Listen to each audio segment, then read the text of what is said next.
फिर देश मिला, ये किसी के बाप की जागीर नहीं है। लेकिन ये समझते हैं हम ही चलाएंगे, तो अहंकार हो गया है बहुत ज्यादा इनको। तो अहंकार जो है राजाओं से भीख मंगवा देती है, ये भिखारियों के सर पे ताज टिका देती है। सो वक्त है, वक्त से डरना चाहिए।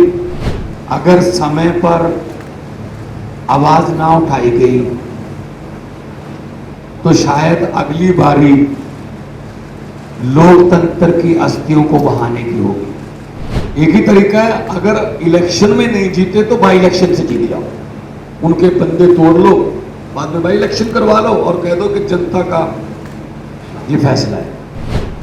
तो देश में इलेक्टेड और सिलेक्टेड, अब लड़ाई ये लोकतंत्र में इलेक्टेड बड़ा होता है जनता, लेकिन ये सिलेक्टेड को आगे लेके आ रहे हैं। आपस की लड़ाइयां छोटी मोटी विचारिक मतभेद चलते रहते हैं, लेकिन जब देश की बात हो तो हमें एक होना पड़ेगा। 140 मैं विपक्ष नहीं इसको कहते, हम कहते हैं देशभक्त पार्टियां, देशभक्त लोगों को इकट्ठे होना पड़ेगा इस देश की डेमोक्रेसी को बचाने के लिए। कोई पर्सनल या व्यक्तिगत समस्या लेके नहीं आए, ये लोकतंत्र की जो हत्या हो रही है देश में, उसको बचाने की मुहिम है।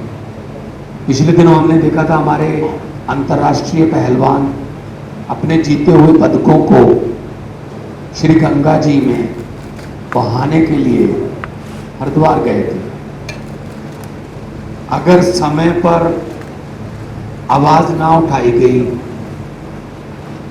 तो शायद अगली बारी लोकतंत्र की अस्थियों को बहाने की होगी, क्योंकि जो नॉन बीजेपी गवर्नमेंट है देश में, उन पर अध्यादेश लाए जा रहे हैं। गवर्नर जो है वो उन पर कुछ ना कुछ थोपते रहते हैं आए दिन।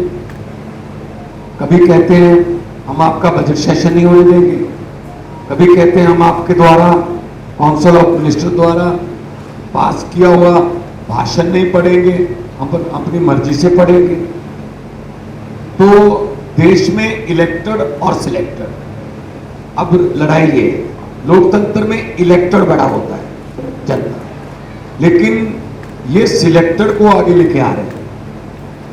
बीजेपी का एक ही तरीका है, अगर इलेक्शन में नहीं जीते तो बाई इलेक्शन से जीत जाओ, उनके बंदे तोड़ लो, बाद में बाई इलेक्शन करवा लो और कह दो कि जनता का ये फैसला है। सो आज झारखंड मुक्ति मोर्चा, जो कि पार्टी के नाम में ही मोर्चा लिखा हुआ है, ये आंदोलन से निकली हुई पार्टी है और हमारी पार्टी भी एक आंदोलन से निकली हुई पार्टी है। तो हम लोगों को एक और आंदोलन करना पड़ेगा। 140 करोड़ जनता देश की ये उम्मीद करती है कि आने वाले दिनों में अगर देश में लोकतंत्र को बचाना है, इलेक्शन को बचाना है, तो हमें आवाज उठानी पड़ेगी कि ऐसे फरमान जो केंद्र सरकार की तरफ से आते हैं, जो फेडरल स्ट्रक्चर को कमजोर करते हैं, उनके खिलाफ हम आवाज उठाएं एक होकर। आपस की लड़ाइयां छोटी मोटी विचारिक मतभेद चलते रहते हैं, लेकिन जब देश की बात हो तो हमें एक होना पड़ेगा। और मुझे खुशी इस बात की है कि हम जगह जगह गए और सभी लोग इस बात से सहमत हैं कि हम 140, मैं विपक्ष नहीं इसको कहते, हम कहते हैं देशभक्त पार्टियां, देशभक्त लोगों को इकट्ठे होना पड़ेगा इस देश की डेमोक्रेसी को बचाने के लिए। जैसा कि माननीय हेमंत सोरेन जी ने कहा था कि बहुत कुर्बानियां देकर हमारे पुरखों ने इस देश को हमें लेकर दिया है, बहुत बड़ी बड़ी कुर्बानियां। शहीद आजम भगत सिंह से लेकर करतार सिंह सराभा से लेकर और चंद्रशेखर आजाद, सुभाष चंद्र बोस, बिरसा मुंडा जी, नाम गिनते थक जाओगे आप उन स्वतंत्रता सेनानियों के लिए जिन्होंने लड़ाइयां लड़ी। फिर देश मिला, ये किसी के बाप की जागीर नहीं है, लेकिन ये समझते हैं हम ही चलाएंगे। जैसा कि अरविंद केजरीवाल जी ने कहा, इन्होंने 10 बजे रात को अध्यादेश क्यों जारी किया? क्योंकि 5 बजे सुप्रीम कोर्ट में छुट्टियां हो गई थी। तो इन्होंने कहा छुट्टियां हो गई अब 10 बजे अध्यादेश जारी कर दो, सुप्रीम कोर्ट में नहीं जा सकते। तो सुप्रीम कोर्ट की भी नहीं अगर मानते तो किसकी मानेंगे? तो अहंकार हो गया है बहुत ज्यादा इनको। तो अहंकार जो है वो परमात्मा अहंकार को ठीक कर देता है। कुदरत बहुत बलवान है, कुदरत बहुत बलवान है। ये राजाओं से भीख मंगवा देती है, ये भिखारियों के सर पे ताज टिका देती है। सो वक्त है, वक्त से डरना चाहिए।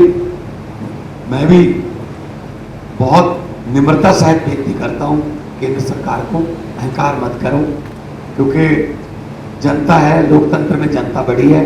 जनता, लोग जब चाहे आदमी अर्श पर और लोग जब चाहे आदमी फर्श पर। बहुत बहुत बायोम जो है मेडिकल प्रिपरेशन का एकमात्र संस्थान जहां है complete digital classrooms, video lectures, student tracking system, library facility and 100% result oriented rankers batch. Biome, Hinoo एवं नगरा टोली, Ranchi.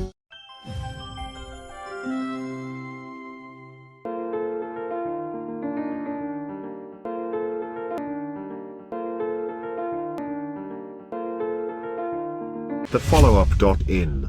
Like, share, and subscribe. www.thefollowup.in